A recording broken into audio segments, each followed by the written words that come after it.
Last week we revealed all our expenses from the last 5 years of full-time RV life. That is a lot lower than I expected it to be. It's not bad. This week, we're diving into the income side of things. More specifically, we are sharing real numbers from YouTube and how much they have paid us in the last 3 months. And while we're at it, we're gonna share with you a little bit of our YouTube journey. We are not experts at this by any stretch of the imagination, but we can share with you what we're doing differently this time around as opposed to the last 2 times we tried YouTube. We just really want to be transparent with you, whether you want to start a YouTube channel of your own or whether you're just curious about the behind the scenes over here at Open Roading. We also have a major Alaska update. We're not quite at the 100% mark yet, but because YouTube has entered the chat, we're closer than ever before.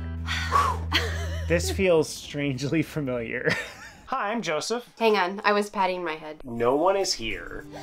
Yeah, we just decided that couch chats was how we were gonna do YouTube, yes. Apparently. Season 1 was all about the couch chat. We would generally start our episodes on the couch and either end them either in the truck or on the couch. We're so boring. But the thing is, we wanted to really document the start of RV life because, I mean, at that time, not a lot of people were doing it. This is 5 years ago, and we were like, maybe we could be successful on YouTube. Like, it's also family memories, but it's also, let's try this content creation thing. This is the scene of the crime. And you're right, there weren't a lot of people doing it. However, it was people doing it that got us into RV life, got me into it. You wanted to do it, and you got us following a channel called Less Junk, More Journey.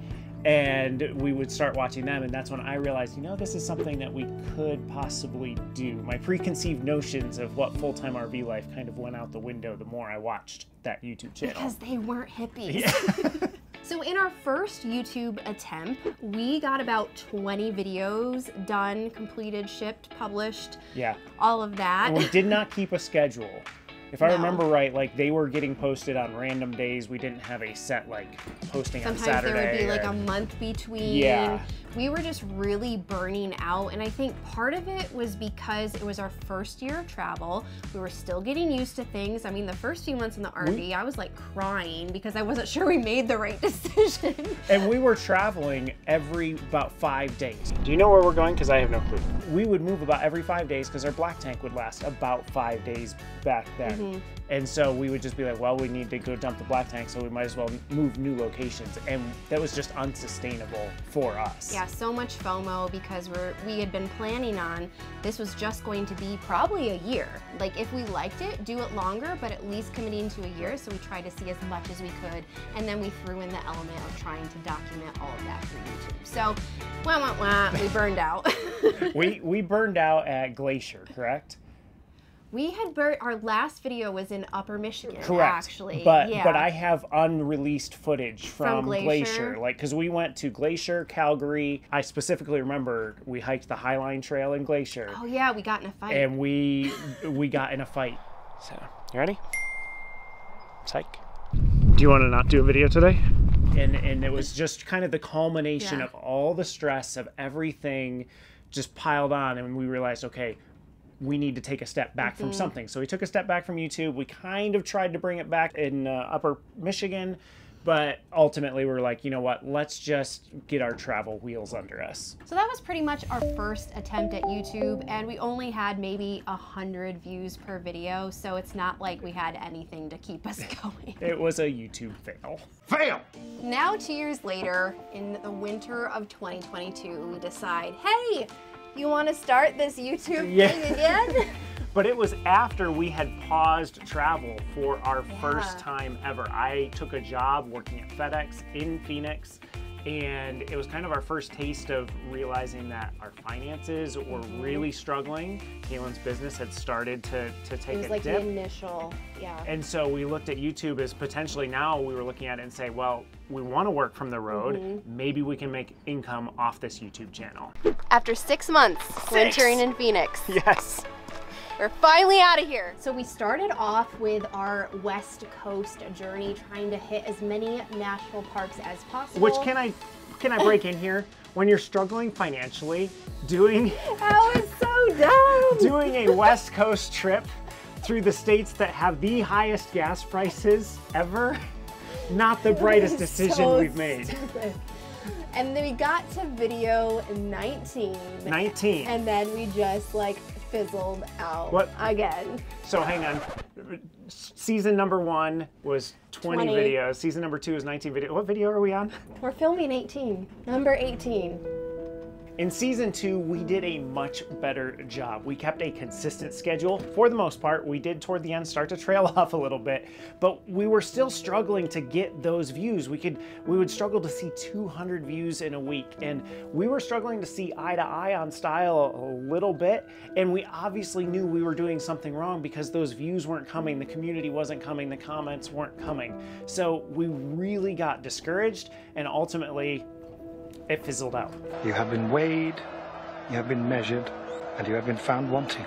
Plus, the financial situation was really making it well known that like we could not continue traveling full time. We had to get work camping jobs. We were actually making our way towards the beet harvest for Joseph's first year.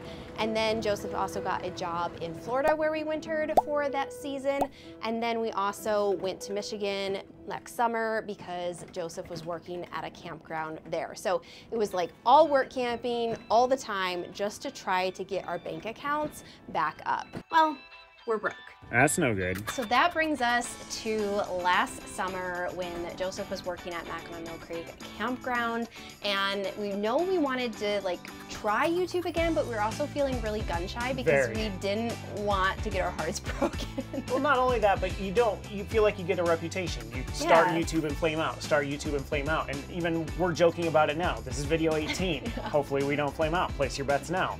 But it was at that time we were just discussing back and forth that our friends, Craig and Victoria, you might know them from Wild RV Life, came to visit, and they had an open and honest discussion with us about YouTube, about what they were doing that was making them successful, about what we were doing in the past that was making us very unsuccessful. And they really encouraged us to give it another shot. Yeah, and we had actually met Craig and Victoria back in Phoenix when you were working at FedEx. Before they were famous. Before they were famous, they had taken their first crack at YouTube and kind of fizzled out, kind of similar to us. And then they had started probably about like 10 months before that point when they came to visit us at the campground. And we're just being really successful that time around. And so we're like, what are your secrets? We need to know, because if this was going to be our final attempt, like we didn't want to phone it in, and we wanted to give ourselves the best shot of being successful. And that really came down to not necessarily creating content that we thought was interesting.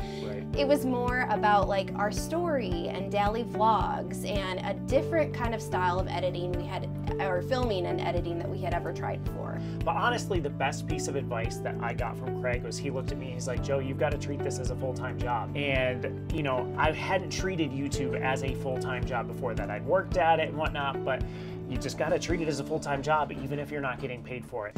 So between a mix of their advice and us just taking YouTube more seriously, researching best practices, understanding what other creators were doing that made them successful, I think made us semi-successful. So we're going to share everything that we learned with you during this process.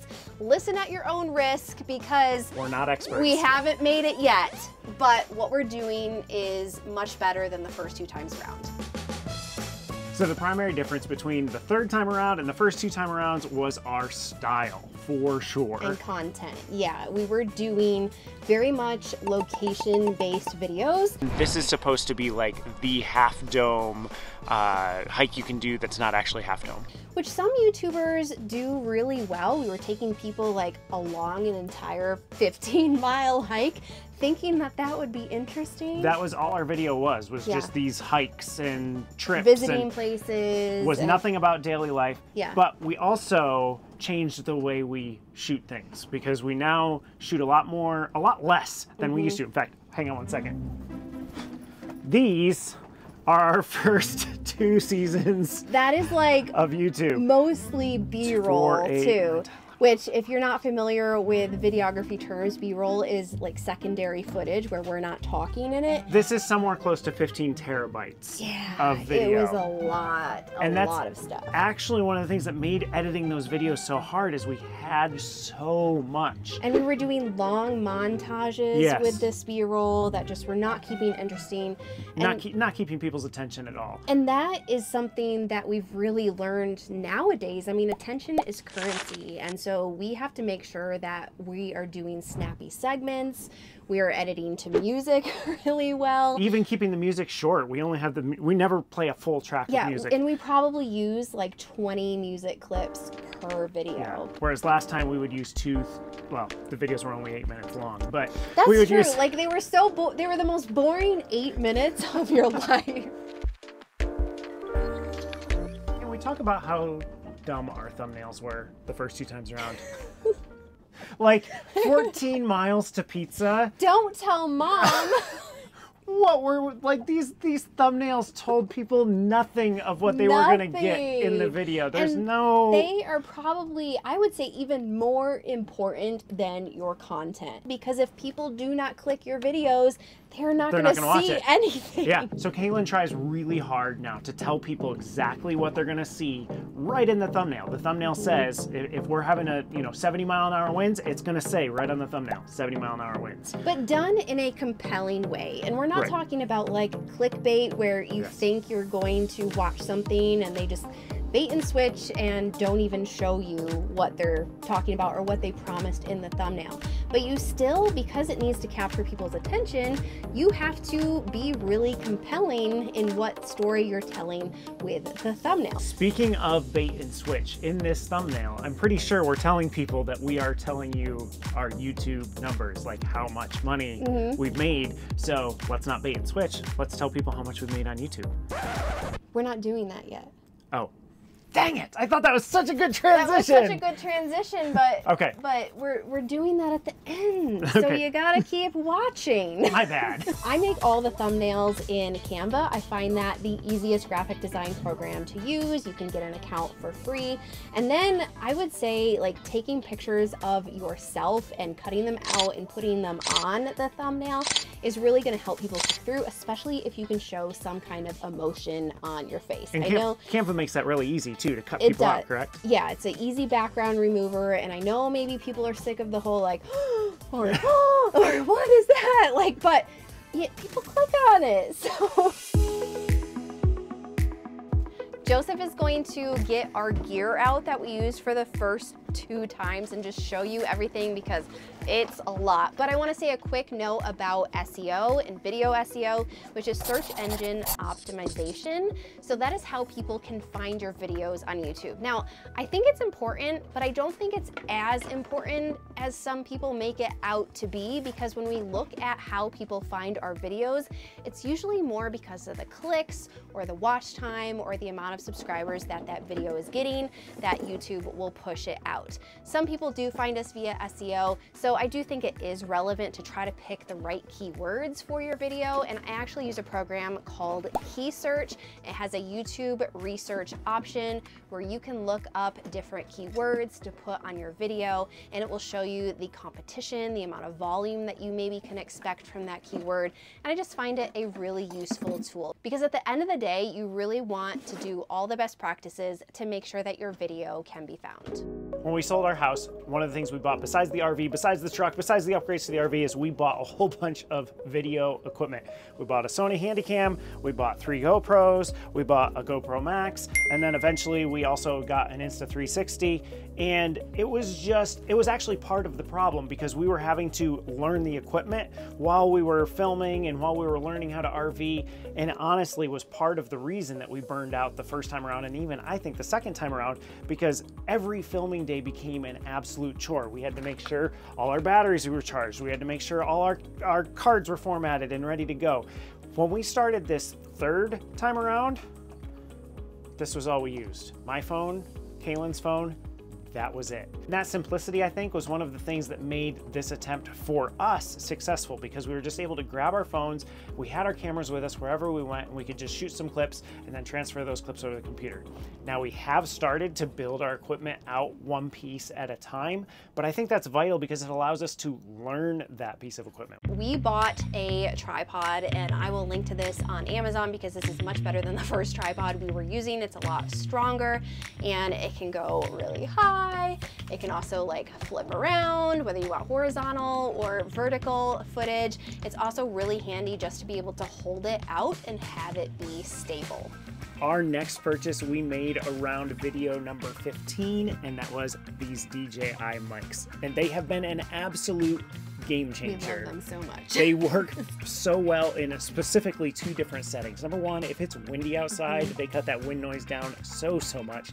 And I don't know if you noticed, but our first few videos, whenever we were in the truck, it's subtitled almost every time because our truck is so loud. The other thing is this truck is paid off. For me, errands always seem to take longer than they should. It's a pricier investment, but I have purchased cheaper mics before and they do not work nearly as well. So I think if you can't get mics yet, wait until you can get these ones. And of course, these are the DJI 1 mics, and they released the DJI 2 Was it literally like 2 weeks? Not even a week after we bought these. It was fantastic. For our next piece of equipment, we're gonna go outside and hope that the wind isn't too bad so we can show it to you. Ah, yeah, it's too windy. What is it? We're getting 25 mile an hour winds. Ooh. That's too much. That's a bummer. Hi, Trinity. I shouldn't have gone outside. Oh no. My hair's a mess. Well, before we show you that piece of equipment that I can't show you because it's too windy outside, let's show you the next piece of equipment and final piece that we've gotten so far, and that is this waterproof camera case to carry all our gear in. We bought this from Amazon, where we seem to buy everything these days, and it's just so handy. So these are decorative because it snaps. So we've got a little bin up here that we can put like clothes in if we go hiking with this. But back here against the back is where the secret compartments are. Oh, that was... I was wondering where you're going. That's a laptop case. Well, then that's the where's secret compartment. Where I can't find the secret compartment. Where is it? It's not even secret. Well, how does It's right in the front. Oh, that's... I should have let you do this one because I'm very incapable. Ah, yeah, okay. So we've got room for a camera.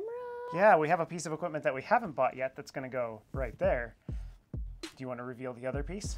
This one, Joseph has wanted for a very long time. You can get some drone video. It's as high as my drone goes. Look at my awesome drone video. We're sticking with the DJI brand. It is a drone. Why are boys like this? So we went with the DJI Mini 4 Pro, and I specifically chose this drone really for one reason, and that is it has obstacle avoidance all the way around. I don't want it to run into trees, and I can't trust myself not to run it into a tree, so that's why I went with the DJI 4. We did not want to get to Alaska and not have great footage. Yeah, and this is just gonna be another tool in our toolbox to help us just make our videos that much better. And help you see Alaska in a different perspective. The final piece of the puzzle for this whole YouTube channel is the editing process. So in the first attempt around, I used Adobe Premiere. It worked okay. It actually started to bog down my computer and I was struggling toward the end with slow speeds. And so at the advice of a friend, I went to Final Cut for the next season. And that worked out great, but Kalyn really couldn't join in on the editing process. I could show her the video, but if she wanted to make a tweak, she just didn't understand the software. So collaboration was really difficult. And before we started this third attempt, Kalyn introduced me to Filmora. And professional editors might think that I'm taking a step back by going from some of the Premiere softwares out there to Filmora, but honestly, we have accomplished more with Filmora than we did with the other two softwares. I do have a background in news. I worked as a videographer and editor for 8 years at 3 different TV stations, but I have honestly learned just as much, if not more, from this YouTube journey. And there are some things I've learned along the way that can make your editing stand out. First, keep it simple. There's nothing wrong with a plain cut. It keeps your video a lot more professional looking and a lot more interesting. Learn one new thing at a time. You get an editor, it has all the tools, it has all these things. Keep it simple. Keep your editing simple. Learn one new thing at a time. One thing that I've been working on with my editing is working on sleek transitions where something passes in front of the camera and I use that as the transition point.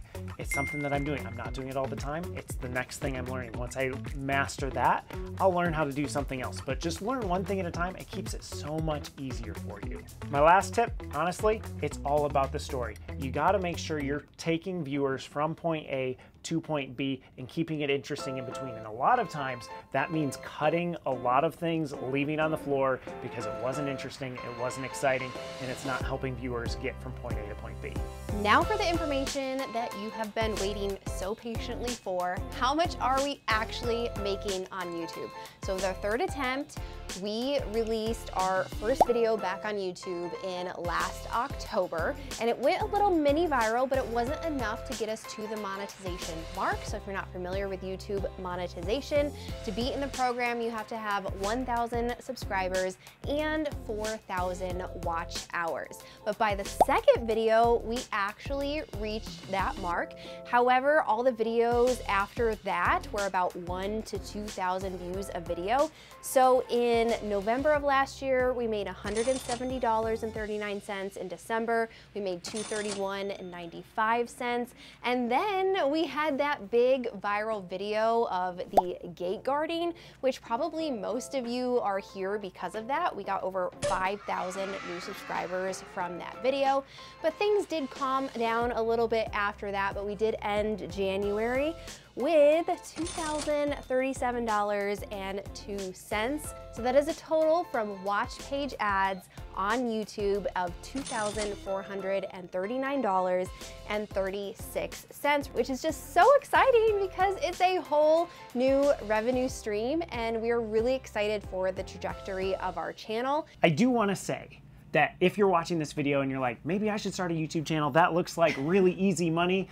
I did all the math for just editing. The amount of time I spent editing divided by the amount of money we have made so far. And so far, I'm getting paid $7 an hour for this full-time job of working on the YouTube channel. Super minimum wage, and that's just editing. That doesn't even include all the filming. It takes about 20 hours of editing, give or take a few hours, depending on the length of the video. But we're really excited because we see that number climbing. It was $5, then it was $6, now it's $7, and we're just really excited at the potential that this YouTube channel has. That 2,400 from YouTube is not our only Alaska update. We have some super thanks that we have to catch up on because, do you remember? Speaking of which, remember when I was saying you cut things?